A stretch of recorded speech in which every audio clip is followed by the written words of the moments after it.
Yes, absolutely what I wanted. So you had Au Natural. You got a group 3. Was it on Au Natural? No. Another litter, and I don't remember. Oh, her that you were name, pulling part of the litter. I continued to do this. Did you just really? mix up the puppies, just go like this in there, and then grab one and say, this is going to be all natural. And do you understand the reasoning behind that? I thought if I looked at them and said, well, I think this one's going to have really pretty natural ears, and this is going to have a really nice tail. Because I did, by the way, if you want to know how to set a tail on any breed, you sit on the toilet, you have a towel. Okay. You have the seat up because you have to have someplace to put the puppy tail. Anyway, so and you take the little puppy, you hold it in your hand, and you push its little tail up. And now you know that it's going to be 1.5 to 2.5 inches. And you think if it's a small dog, you don't want as much. And so then you grab a hold of the tail, and then you just simply twist it and pull quickly. And oftentimes I pull this way to set the tail set. Right, And the okay. cord comes out, you throw it in the toilet, you hand this to somebody who's bringing me the next one, and if it's bleeding, you put Quick Stop on it. Now, we've also sent them to veterinarians. Right. $50 to $150 for each puppy. They put 3 stitches in Right. this tiny thing. The mother will not let them go alone, and you've got an infection. And I have never had an infection. I've probably done 500 dogs. Standard poodles, giant schnauzers, the best standard poodles that have, all over the country. People have driven 6 hours to have me do their tails because it's so easy. And I have a needle-nosed hemostat. Right. That I taught in college and taught theater, and we'd have after theater parties, and this was left there, and I have absolutely no idea what was left there. They drew you with the hemostat. Anyway, I took this needle-nose hemostat, and we still have it. This is 40 years ago, and that needle nose to take off Duclos was just perfect. And you just snap that on there, and I just leave this fingernail grow, and then just like that, right off. Take the other one, snap it on there, then hand that puppy off. They put a little Quick Stop on it, back to the mother.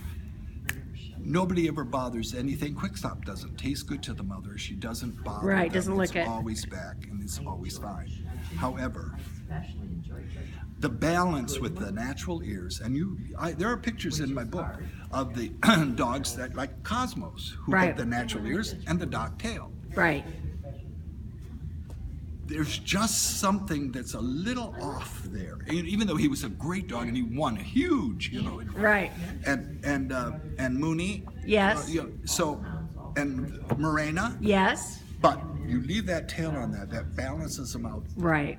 99% of our Affenpinschers have absolutely beautiful ears and tails. Yes.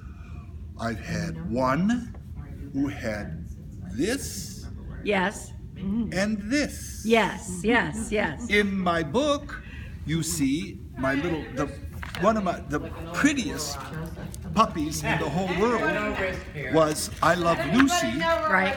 who had. Yeah, I was out on the table, honey. Had yeah, I think Ernesto has it.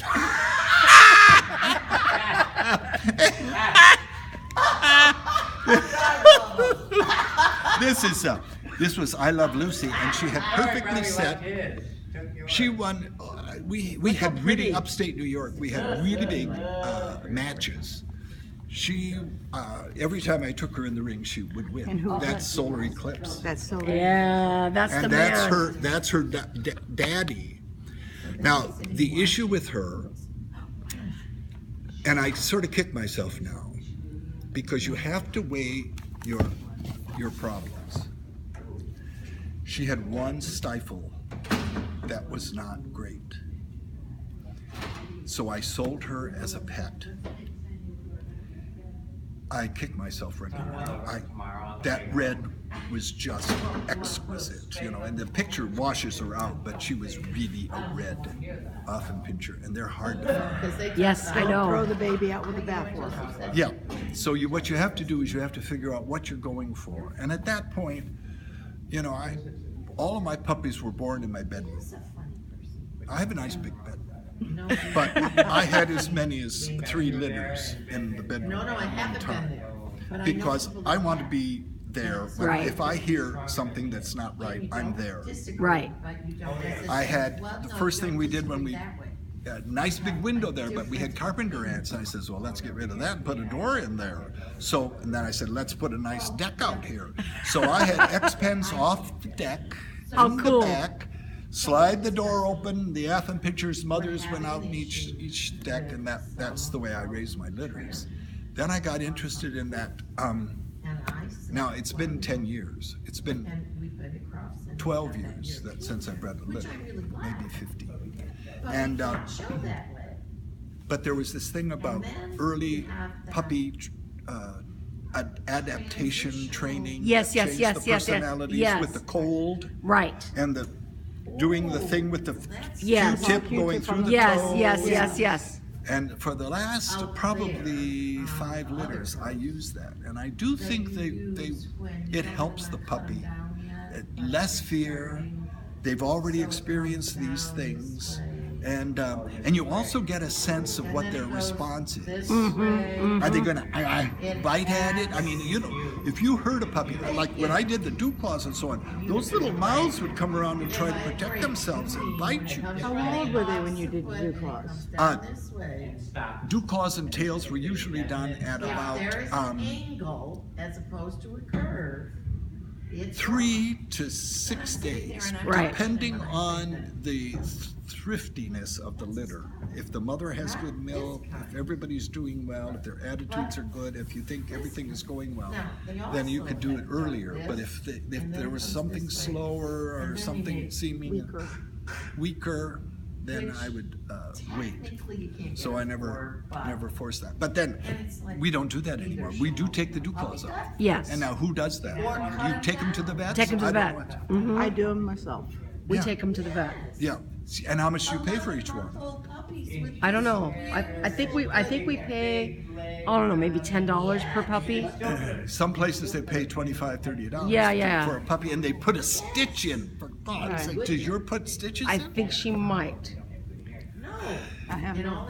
See, have you ever had a problem with them doing them yourself? Not No. a thing. That's why you need to find a needle point hemostat, even if you have to go to the We'll talk to Pam. Yeah, any nurse or anybody can Yeah. find them for you, but they're ones that clamp off. And you just squeeze it down on that, and just let your fingernail grow.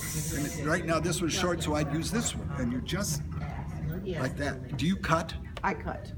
I get a very small, sharp little blade. I picked it up underneath it, snip, quick stop. That's it. And perfect. bitch never bothers Never it. bothers it. So there are different ways of handling those, but you know, I just think that breeders, if you're going to have more than 2 litters, you ought to learn how to do your own dew claws.